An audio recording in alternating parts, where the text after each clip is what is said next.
विष्णू सहस्रनाम 20वा श्लोक बघतोय आपण आता. आधी श्लोक बघूया. अग्राह्य शाश्वतः कृष्णो लोहिताक्ष प्रतर्दनः प्रभूतस्त्रिकगुप्धाम पवित्रम मंगलम परम. यातलं पहिलं नाम आहे. एकूण 9 नामं या श्लोकात आलेली आहेत आणि क्रमाप्रमाणे आपण बघतोय. तर 55वं नाम आणि या श्लोकातलं पहिलं नाम अग्राह्य. कर्मेंद्रियैर्न गृह्यते इति अग्राह्य, म्हणजे कर्मेंद्रियांनी घेता न येणारा, ग्राह्य नसणारा असा तो अग्राह्य. इंद्रियांनी ज्याचे ग्रहण करता येत नाही. ईश्वर हा इंद्रिय मन बुद्धीच्या पर आहे असेच आपलं शास्त्र सांगतं. तैत्तिरीय उपनिषदात म्हटलेलं आहे, यतो वाचो निवर्तन्ते अप्राप्य मनसा सह. कारण बुद्धीनेच त्याचं ज्ञान भान होतं. गीतेच्या 6व्या अध्यायातील 21व्या श्लोकात म्हटलंच आहे की हे कसं आहे, इंद्रियातीत आहे. केवळ शुद्ध झालेल्या शुद्ध बुद्धीने ग्रहण करता येणारा जो अनंत आनंद आहे. सुखमात्यंतिकं यत्तत् बुद्धिग्राह्यमतींद्रियम असं म्हटलंय. उदाहरण जर बघितलं तर ऐरणीत घुसून बसलेला हिरा. ऐरणीला संस्कृतमध्ये कूटस्थ म्हणतात आणि कूटस्थचा एक अर्थ आहे गुप्त जाग्या अशा अर्थाने. म्हणजे ऐरणीत घुसून बसलेला हिरा हिरकणीनेच काढावा लागतो. त्याप्रमाणे ज्याला प्राप्त न करताच मनासहित वाणी परत येते, म्हणजेच ज्याला दाखवता येत नाही, सांगता येत नाही, पकडता येत नाही.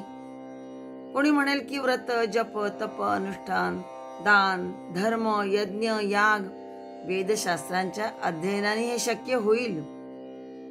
परंतु पुन्हा असं म्हटलंय की नायमात्मा प्रवचनेन लभ्यो न मेधया न बहुना श्रुतेन लभ्यो यमे वै एषः वृणते तमे लभ्यः. हा आत्मा परमात्मा ज्याला वरतो, तो ज्याला वरतो, ज्या भक्ताला, म्हणजेच त्या परमात्म्याला जो आवडतो त्याच्याच पुढे हा प्रगट होतो. पुंडलिकाचे भेटी परब्रह्म आलेगा, अनन्य भक्तीने तो मिळतो. अनन्य भक्तीचं महत्व गीतेमध्येही पुष्कळ ठिकाणी सांगितलेलं आहे. 9व्या अध्यायामध्ये, 15व्या अध्यायामध्ये, 12व्या अध्यायामध्ये, प्रत्येक ठिकाणी. पण कसं भक्त कसा हवा, तर अहंकार रहित अशाच भक्ताला कदाचित ते आकळता येईल, सापडेल. पण धरून ठेवता येईल की नाही, शक्यता कमीच आहे. यशोदेला लल्लाने दर्शन दिलं, पण ती पकडायला जाताच पुन्हा विस्मृतीत नेलं. पण तिच्या अनन्य भक्तीमुळे अहंकार गळून पडलेल्या तिलाच ब्रह्मांड दर्शनही दिलं. अर्जुनाला विश्वरूप दाखवताना दिव्य चक्षु दिले. जो भक्त त्याला आवडतो त्याच्याच पुढे तो प्रगट होतो. निरंकारी निरपेक्ष भावनेने त्याच्याकडे जा, तो आकळता येतो. बाकी परमेश्वर हा अग्राह्य आहे असं म्हटलेलं आहे. पुढचं 56वं नाम सुद्धा आपण इथेच बघणार आहोत. शाश्वतः. ओम शाश्वताय नमः. एकानंतर एक नाम विष्णू सहस्रनामामध्ये असं गुंफलं आहे की त्या प्रत्येक नामाच्या गुंफण्यामध्ये एक सौंदर्य तर आहेच, पण विचारांची गहनता आहे. आधीचं नाम आपण काय बघितलं, अग्राह्य, म्हणजे परमेश्वर अग्राह्य आहे तरीही शाश्वत आहे, सर्व काळी अस्तित्वात असलेला आहे. श्रीमद शंकराचार्य म्हणतात, सर्वेषु कालेषु भवती इति शाश्वतः. सर्व काळामध्ये भवती इति जो आहे तो शाश्वत, म्हणजे जे काल होते ते आज आहे आणि उद्याही राहणार आहे. केवळ उद्याच नव्हे तर उद्याच्याही उद्या राहणार आहे असे ते शाश्वत, कधी न नष्ट होणारे. परमात्मा तसा आहे. गीतेच्या 2ऱ्या अध्यायामध्ये भगवंत म्हणतात की अजो नित्य शाश्वतोयम पुराणो. कसा आहे मी आत्म्याचं वर्णन करताना, परमात्मा त्याच अंश हा आत्मा, प्रत्येकात्मा कसा आहे तर अजय, त्याला जन्म नाही, नित्य आहे, शाश्वत आहे आणि पुराण आहे. तसाच हा परमात्मा आहे. निरंतर कधीही विनाश न होणारा असा आहे. शाश्वत हे प्रभूचं नाम बघितलं की पुढचं नाम सगळ्यांना आवडणारं असं आहे. ते बघूया आता पुढचं नाम. पुढचं नाम आहे विष्णू सहस्रनामातलं 57वं नाम कृष्ण. ओम कृष्णाय नमः. कृष्ण नाम आलं की आधी हा श्लोक आठवतो की सच्चिदानंद रूपाय विश्वोत्पत्त्यादि हेतवे तापत्रय विनाशाय श्रीकृष्णाय वयम नमः. परमात्म्याच्या अत्यंत प्रचलित नामांच्या यादीत हे नाव पहिलं येतं, कृष्ण. या शब्दाचा अर्थ सांगताना श्रीमद शंकराचार्य म्हणतात की कृष हा शब्द सत्तावाचक आहे आणि त्याला जोडलेला न म्हणजे आनंद. कृष्ण मूळ शब्द कृष म्हणजे सत्तावाचक आणि न म्हणजे आनंद, जो स्वतः आनंदमय आहे. श्री विष्णूमध्ये हे दोन्ही भाव आहेत. श्री व्यास महर्षी म्हणतात की सच्चिदानंद रूप भगवानच कृष्ण आहे. कर्षती आकर्षती हाही एक अर्थ आहे, जो कर्षणशील आहे, स्वतःकडे खेचून घेणार आहे, आकर्षून घेणार आहे. परमात्मा सर्वांतर्यामी रूपाने या विश्वाला आपल्याकडे खेचून राहिला आहे. केंद्रस्थानी असणारा हा अंशी आपल्या अंशांना, सर्व जीवभूत प्राणीमात्रांना आपल्या धारणशक्तीने, आपल्या आकर्षण बळाने खेचून धरीत असतो. कर्षणशील कृषीवल हाही एक अर्थ या संपूर्ण क्षेत्ररूपी विश्वाचा हा क्षेत्रज्ञ म्हणजेच विश्वाला जाणणारा कृषीवल आहे, शेतकरी आहे. आपण गीतेच्या 13व्या अध्यायात बघितलेलं आहे क्षेत्र आणि क्षेत्रज्ञ. क्षेत्र म्हणजे शेत आणि क्षेत्रज्ञ म्हणजे त्या शेताला जाणणारा. मग आपलं शरीर सुद्धा एक क्षेत्र आहे आणि या शरीराला जाणणारा तो क्षेत्रज्ञ म्हणजे यात अंतर्यामी वास करणारा हा आत्मा. तसं हे संपूर्ण ब्रह्मांड क्षेत्र आहे म्हणजे शेत आहे जणू काही, आणि त्याचा जो स्वामी क्षेत्रज्ञ म्हणजे त्याला जाणणारा जो आहे तो परमात्मा. या क्षेत्ररूपी विश्वाचा तो कृषीवल जणू जाणणारा आहे, शेतकरी आहे जणू काही.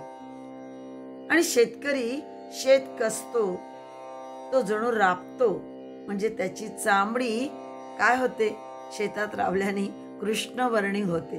आणि म्हणून कृष्णो वर्ण यस्य सह कृष्ण, जो जणू या विश्वासाठी सतत आपली चिंतन मनन करून या विश्वाला वर कसं आणायचं यासाठी जो सतत रापत असतो, असा तो परमात्मा जणू कृष्णवर्णीय.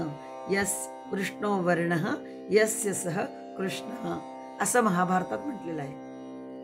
भक्तांच्या तापांना त्रासांना जो ओढून घेतो कर्षती आणि त्यांना एक चांगलं होण्याची संधी देतो, म्हणून त्याला कृष्ण म्हटलंय. प्रलय काळी निरंतर तो आपल्याकडे ओढतच असतो, निरंतर तो नेहमी आपल्याकडे ओढतच असतो. प्रलय काळी सारं विश्व खेचून आपल्यात ठेवणारा तो कृष्ण, आकर्षून घेणारा असून हा ग्राह्य नाहीये. मात्र याच्या आधीचं नाम आपण बघितले अग्राह्य आहे. ग्राह्य म्हणजे ग्रहण करता येण्या योग्य, आणि अग्राह्य म्हणजे न इंद्रिय मन बुद्धी कशानेच तो ग्राह्य होत नाही, अति इंद्रिय आहे. हे आपण आधीचं नाम बघितलं. तरीही हा कसा आहे, शाश्वत आहे. आणि असा हा अनेक रूप अनेक रंगांद्वारा लीला करून सर्वोत्तम आहे, पुरुषोत्तम आहे. हे तत्व स्वतःकडे आकर्षित करताय, सगळ्यांना आपल्याकडे आकर्षित करताय हे तत्व. कृष्ण म्हणजे सावळा, निळसर काळी निळी आभा रंग एकत्र असले की हा कृष्ण वर्ण म्हटला जातो. कृष्णाचा अर्थ काय, तर सावळा, निळसर काळी निळी आभा असणारा. पण काळी निळी जेव्हा आभा एकत्र येते तेव्हा हा असा कृष्ण वर्ण तयार होतो. तोच हा कृष्ण. हिंदू धर्मामध्ये निळा रंग अनंत काळाचं प्रतीक आहे. त्याचं अस्तित्व कधीच न संपणार आहे. भगवान श्रीकृष्णाचा रंग निळा असण्यामागे अशी एक धारणा आहे की निसर्गाचा भौतिक भाग कसा आहे, निळा आहे. उदाहरणार्थ आकाश निळ, महासागर आत आत जर बघितलं तर निळा दिसतो. आता पाण्याचा रंग त्या महासागराच्या, धबधबे निळ्या रंगाचे पाणी, त्यामुळे निसर्गाचं प्रतीक असल्याने त्यांचा रंग कसा आहे, निळा आहे. सर्व वर्ण असेही त्यांना म्हणतात. भगवान श्री म्हणजे जगातील सर्व रंग या रंगात सामावलेले आहेत आणि म्हणून संपूर्ण विश्व भगवान श्रीकृष्णामध्ये सामावलेलं आहे. त्यामुळेच त्यांचा रंग कसा झालाय, निळा झालाय. कालिया मर्दन करताना यमुनेतील विषाने नीलवर्ण झाला. पुतनेने स्तनाला लावलेल्या विषाने ते ओढल्यामुळे, स्तन ओढून घेतल्यामुळे ते जे विष होतं त्यामुळे जणू नीलवर्ण झाला. या कथाही रूपक यांनी आपण ऐकतोच. आणि अनंत तत्व हे निळे आहे आणि प्रकाशित दिसणारे भासते. कृष्ण म्हणजे काळा नव्हे, ब्लिश ज्याला म्हणता येईल असा रंग, निळसर छटा असणारा असा हा भक्ताचे पाप ताप संताप ओढून भक्ताला ज्ञान प्रकाशाकडे नेणारा, आकर्षित करणारा, खेचणारा, आनंद देणारा श्री विष्णूचे आणखी एक नाम म्हणजे सच्चित आनंद असा हा. याच्यावर साठी एका कवीने, हिंदी कवीने एक सुंदर काव्य पण केलेलं आहे. एका बिहारी कवीने केलेली हे 2 ओळीचं काव्य आहे की या अनुरागी कृष्ण की गती, या अनुरागी कृष्ण की गती जाने न कोय. या कृष्णाची गती कोणी जाणू शकत नाही. जो जो बुडत कृष्ण वर्ण, जो जो बुडत कृष्ण वर्ण त्यो त्यो उज्ज्वल होय. जो जो या कृष्ण रंगामध्ये रंगतो, या कृष्ण प्रेमामध्ये रंगून जातो, तो काळा होत नाही, सावळा होत नाही, तो तो उज्ज्वल उज्ज्वल होत जातो. म्हणजे तेजाकडे जात जातो जणू काही. म्हणून त्यो त्यो उज्ज्वल होय. मला फार आवडतो हा श्लोक. अतिशय सुंदर असा हा श्लोक आहे. कृष्ण या नामामध्ये अशीच आकर्षकता आहे. सगळेच भक्त या कृष्ण रंगामध्ये रंगून जातात. भीष्माचार्यांनी कृष्ण हे एक नाम भगवंताचं जे इथे उच्चारलंय, त्यांनी सगळ्याच भक्तगणांचं मन उचंबळून येणार नाही तर का. पुढचं नाम बघूया. विष्णू सहस्रनामातील 20व्या श्लोकातील 58वं नाम आपण बघतोय. लोहिताक्षः. ओम लोहिताक्षाय नमः. लोहिते अक्षिणी यस्येति लोहिताक्षः असं आदिशंकराचार्यांनी भाष्य केलंय. लोहिते म्हणजे ज्यांचे अक्षिणी म्हणजे डोळे लोहित म्हणजे लाल आहेत. अक्ष शब्द, अक्षाचा अर्थ आहे नेत्र, डोळा. आणि लोहितचं आणखीन एक संस्कृतमध्ये अर्थ आहे रक्त.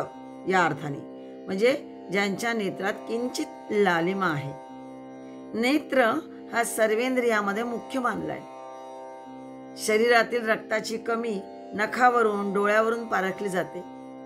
हाताचे पायाचे तळवे किंचित लालसर हे सौंदर्याचं लक्षण आहे.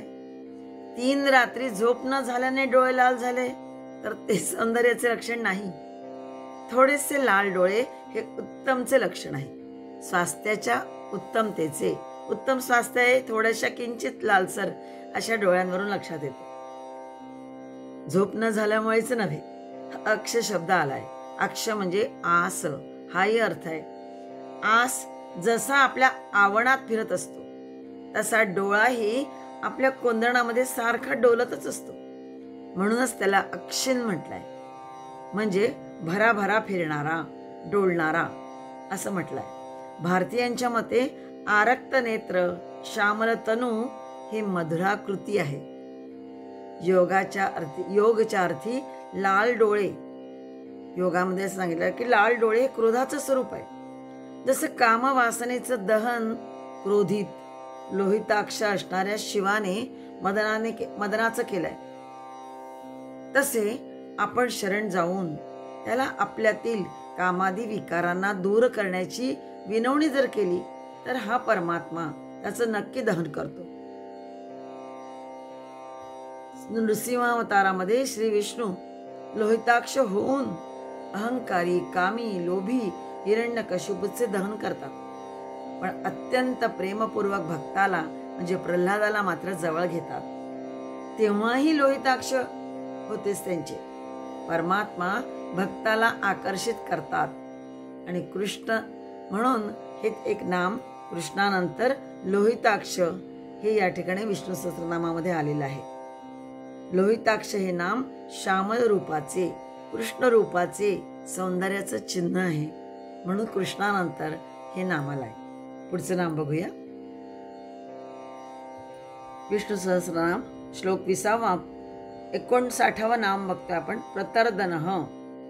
ओम प्रतर्दनाय नमः. प्रलये भूतानि प्रतर्दयति हिनस्तीति प्रतर्दनः. प्रतर्दन म्हणजे संहार करणारा. आदि शंकराचार्य म्हणतात प्रलये म्हणजे प्रलय काळी, भूतानी म्हणजे भूतमात्रांचे, प्रतर्दयति हिनस्तीति विसर्जन करतात. प्रलय काळी भगवान सर्व भूत मात्रां विसर्जन करतात, म्हणून याचं नाम एक प्रतर्दनः, संहार करणारा. तर्ज याचा अर्थ आहे हनन करणे. लयात हिंसाचा भाव नाहीये. जेव्हा लय असतो तेव्हा हिंसा भाव नाहीये त्यामध्ये, म्हणून प्र उपसर्ग लागलाय तेव्हा अर्थ तसा होणार की संहार करणारा. नुसत्या तर्जमध्ये असा अर्थ नव्हे. प्रकर्षेन म्हणजे चांगल्या प्रकारे. वस्तुतः हे विसर्जन जे आहे ते विनाश नाहीये. प्रलय होणं हे जे आहे विसर्जन, इथे विनाश नाही, तर पुढच्या परिवर्तनासाठी हा लय, हा प्रलय असतो. उदाहरणार्थ जादूगार आपली सर्व जादूची पोतडी उघडून अद्भुत खेळ करून दाखवतो आणि शेवटी तो सर्व खेळ आटोपून परत आपल्या पोतडीमध्ये साहित्य गोळा करतो. या गोळा करण्याला संहार म्हणतात. इथे संहार म्हणजे हिंसा नव्हे, सम्यक हार म्हणजे एकत्रित करून ठेवणं या अर्थाने. संहार म्हणजे हिंसा नव्हे तर सम्यक हरण, हाही एक अर्थ आहे. विश्वरूप पटाची ते घडी करून ठेवणे, घडी उलगडणे, उलगडून ठेवणे आणि परत ती घालणे, या त्रिविध क्रियेला ईश्वराची लीला म्हणायची. ती ईश्वर कुठेही आपलं स्वातंत्र्य गमवित नाही, विकाराधीन होऊन कुठल्याही कर्मात प्रवृत्त होत नाही. असा हा सर्जनाच्या पालनाच्या क्रियेप्रमाणेच संहरणाची क्रियाही करणारा. सर्जनही करतो, पालनही करतो आणि संहारही म्हणजे संहरणही करतो. अशा तिन्ही क्रिया करणारा हाच कृष्ण नाम आले आहेत, आकर्षून घेणारा. पुढे लोहिताक्ष नाम बघितलं आपण की ज्याला जरा मृत्यू शिवत नाही, सदैव तेजस्वी, सुंदर आणि किंचित लालिमा ज्याच्या डोळ्यात आहे, नेत्रात आहे, म्हणजे तारुण्य ज्याच्यात शाश्वत आहे, असा हा. आणि आताच हे नाम प्रतर्दन, असा हा प्रतर्दन. प्रलय काळी मात्र सर्व सृष्टीचं विसर्जन करतो, पण स्वतः मात्र शाश्वत असणारा आहे. प्रतर्दन हे एक नाम परमात्म्याचे यासाठी आलेले असावे. श्लोक 20 बघतोय आपण आणि नाम 60. प्रभूतः. ओम प्रभूताय नमः. ज्ञानेश्वर्यादि गुणैः संपन्नः प्रभूतः म्हणजे ज्ञान, ऐश्वर्य आदी गुणांनी संपन्न असल्यामुळे भगवंताला प्रभूत असं म्हणतात. प्रभूत म्हणजे विपुल, भरपूर. आणि दुसरा अर्थ आहे यामध्ये भूभव हा धातू आहे किंवा हे एक शब्द आलेला आहे. भूत म्हणजे झालेला, पण कसा झालेला तर प्र उपसर्ग लागलाय आणि प्र उपसर्ग लागला म्हणजे उत्तम प्रकारे, प्रकर्षानी, प्रकृष्टेन भूतः म्हणजे उत्तम तऱ्हेने हा प्रगट झालेला आहे. विपुल अर्थ बघितला म्हणजे मग सर्व गुणांनी युक्त आहे. विपुल गुण असलेला हा परमात्मा हे विश्वरूपाने प्रभूत विस्तार पावलेला आहे, प्रगट झालेला आहे. या विश्वरूपाने दोन्ही अर्थाने प्रभूत नाम कसं आहे, सार्थ आहे. जसं बीज एक ते एक असतं, ते जेव्हा रुजून शाखा पल्लवांनी, फळाफुलांनी विस्तार पावतो तेव्हा ते कसं होतं, प्रभूत होतं, विपुल होतं. बीज जर प्रभव आणि प्ररोह चांगल्या प्रकारे, प्रभव म्हणजे चांगल्या प्रकारे आणि प्ररोह म्हणजे वर आलेले नसेल तर ते प्रभूत होत नाही बीज. जर उत्तम प्रकारे ते वर आलंय, अंकुर फुटलंय, मग शाखा परिशाखा त्याला वाढलेल्या आहेत, फळं फुलं लागले आहेत, तेव्हा ते प्रभूत होईल. अन्यथा त्याला प्रभूत म्हणता येणार नाही. तसे भगवंत एकाकी न रमते, एकाकी रमू न शकल्यामुळे परमात्म्याने आपल्या मायेने हा विश्वाकार धारण केला आहे आणि अशा प्रकारे ते अभूत ब्रह्म प्रभूत झाले आहे. अभूत म्हणजे न प्रगट झालेले ते ब्रह्म, पण कसं झालंय पुढे हा विस्तार जो केला, विश्वाकार धारण करून झालेले आहेत, त्याने ते प्रभूत झालेले आहेत. जसं एकाकी जीवनाच्या कंटाळ्यातून मुक्त होण्यासाठी जीवाची सारखी धडपड चालली असते, त्यातूनच मग कुटुंब, समाज, राष्ट्र, राष्ट्रसंघ निर्माण झाले. विश्व, विश्वातील जीव हे सुद्धा भगवंताचंच कार्य आहे. मग कार्यात जे दिसतं ते मूळ कारण परमात्मा त्यात आहेच. आनंद हा ब्रह्माचा मूळ स्वभावच आहे. त्यासाठीच तो प्रभूत झाला, प्रकर्षाने प्रगट झाला. एकाकी रमत नसल्याने ही जी विश्वलीला आहे ती त्यांनी केली आणि त्या आत्मविष्कारामध्ये ते रमत आहेत. आपण मागचं नाम बघितलं तर प्रतर्दन म्हणजे संहार, विनाश करणारा किंवा प्रलय काळी ओढून घेणारा हे नाम बघितलं आपण. आणि आता हे नाम आहे प्रभूत म्हणजे पुन्हा सर्जन. आता आधी सर्जन, पालन, संहार आणि पुन्हा प्रभूत म्हणजे पुन्हा सर्जन, नवनिर्माण, प्रगट करणारा. दोन्ही नामं एकामागे एक घेऊन अर्थाची किमया या ठिकाणी साधली आहे. भगवंताचीच ही विविध गुणरूपे आहेत, याकडे आधी आपलं लक्ष गेलं पाहिजे.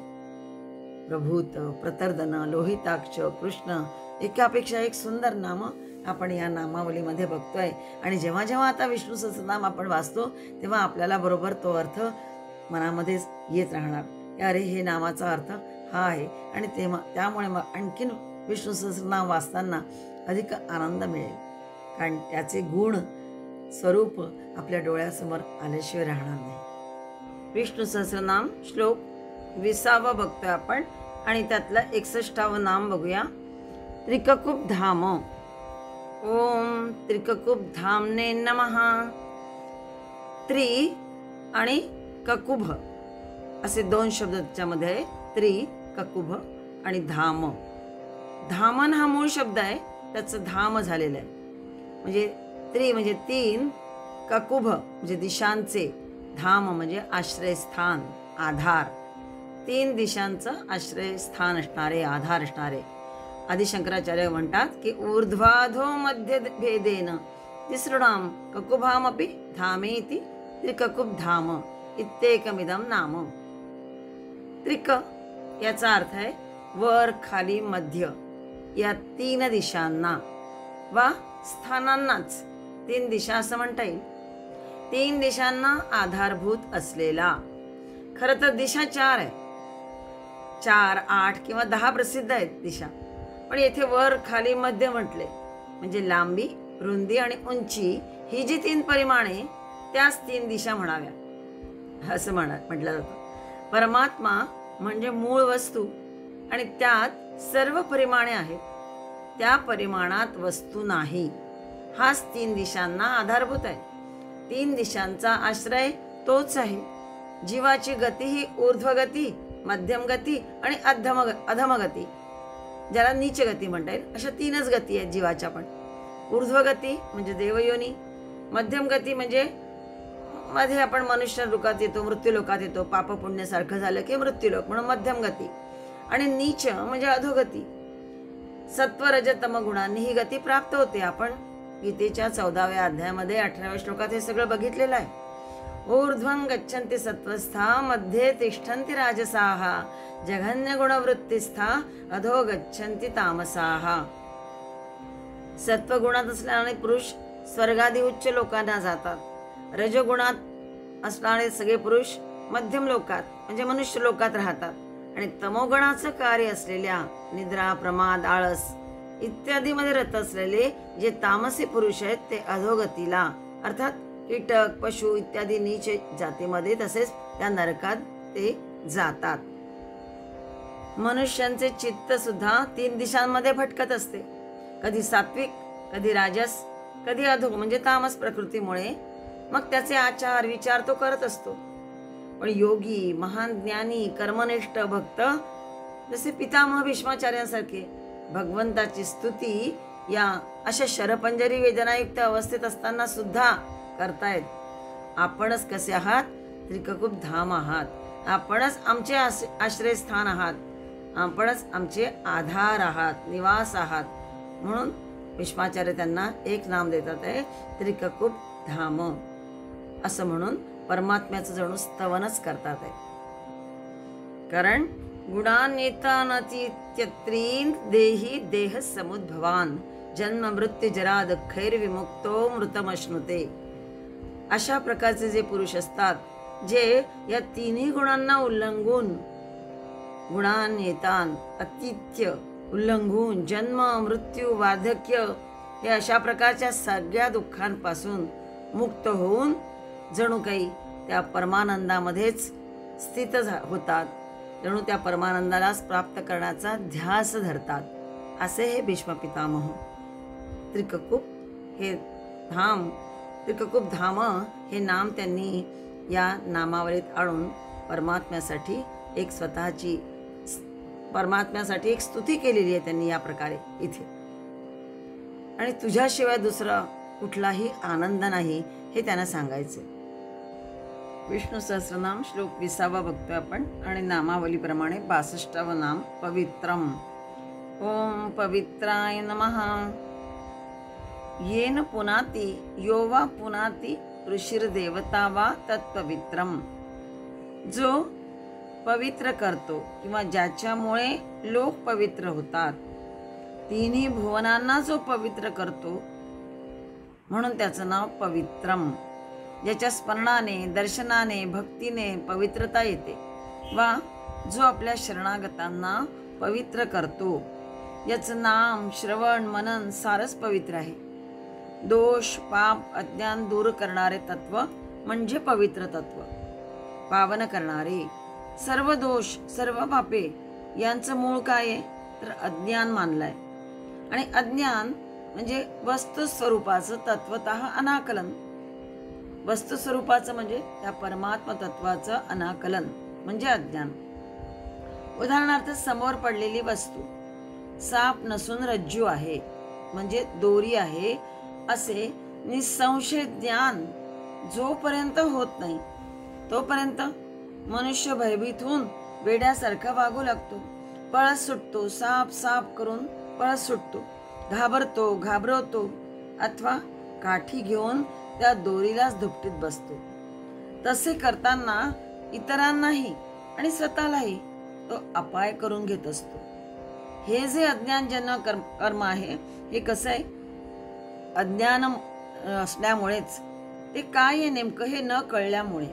पण गीतेच्या 4थ्या अध्यायात म्हटल्याप्रमाणे नहि ज्ञानेन सदृशम पवित्रम इह विद्यते. ज्ञानाशिवाय अंतःकरण स्फुरित होत नाही. दोषातून, पापातून मुक्त करणारे ज्ञानासारखं दुसरं काहीच नाही. परमात्म्याच्या ठाईच लेश मात्र दोष नसल्यामुळे परमात्माच काय ज्ञान आहे. आणि म्हणून तोच एकमेव पवित्रही म्हणायचा. निर्दोष तोच पवित्र, पापरहित तोच पुनीत म्हटला जातो. आणि म्हणून म्हटलंय आदिशंकराचार्यांनी की ये न पुनाती यो वा पुनाती. म्हणजे जो पवित्र करतो किंवा ज्याच्यामुळे लोक पवित्र होतात तो पवित्रम या नामाने ओळखला जातो. 63वा नामही आपण इथेच बघू. मंगलम परम. ओम मंगलाय नमः. मंगलाय नमः आणि पुन्हा म्हणलंय मंगलम परम म्हणजे ओम परम मंगलाय नमः. श्रीमद आदिशंकराचार्य विष्णू पुराण वचनानुसार सांगतात की अशुभानी निराचष्टे तनोती शुभ संततीम. म्हणजेच जो केवळ स्मरणाने पुरुषांच्या अशुभाला दूर करतो. अशुभानी निराचष्टे, अशुभाला दूर करतो केवळ स्मरणाने. आणि शुभम तनोती म्हणजेच शुभ वृद्धिंगत करतो, शुभाचा विस्तार करतो. तनोतीचा अर्थ आहे विस्तारणे, शुभाचा विस्तार करतो. ब्रह्म तन्मंगलम विदुहु. ज्ञानीजन विदुः म्हणजे ज्ञानीजन. तत् ब्रह्म म्हणजे त्या ब्रह्माला मंगल असं म्हणतात. पुन्हा म्हटलंय विष्णू पुराणात की कल्याण रूपत्वाद वा मंगलम, म्हणजे कल्याण रूप असल्याने भगवंताचं नाम एक मंगल असं आहे. कल्याण वाढवणाऱ्या मंगलकारक शक्तीमध्ये जो श्रेष्ठ आहे, ज्याच्या ठिकाणी लेश मात्रही अमंगल नाही, मल दोष अज्ञान नाही, तोच परममंगल विष्णू भगवान होय. आता बघा, आधीचं 62वं नाम होतं पवित्र आणि 63वं नाम आहे मंगल. दोन्ही जोडीने आले. प्रश्न पडतो की दोन्ही अर्थ समान, ही दोन नावं का घेतली असतील? पण ज्या अर्थी दोन नावे घेतली एका मागोमाग एक, त्या अर्थी त्यात काहीतरी वेगळेपण आहे, वैशिष्ट्य आहे, हे उघड आहे. पवित्र शब्दाने परमात्मा दोषरहित आहे असं सुचवलंय, तर मंगल शब्दाने अशुभांना दूर करणारा आणि शुभ गुणांनी युक्त आहे. एक निषेधक लक्षण आणि दुसरं विधायक लक्षण आहे. मंगलम भगवान विष्णु मंगलम गरुडध्वजः मंगलम पुंडरीकाक्ष मंगलाय तनो हरिही. हा श्लोक आपण बरेचदा ऐकतो की भगवानच कसे विष्णू, भगवान विष्णू मंगल आहे. मंगलम गरुडध्वजः, गरुड वाहनवाला हा मंगल आहे. मंगलम पुंडरीकाक्षः, कमला समान नेत्र असणारा हा मंगल आहे.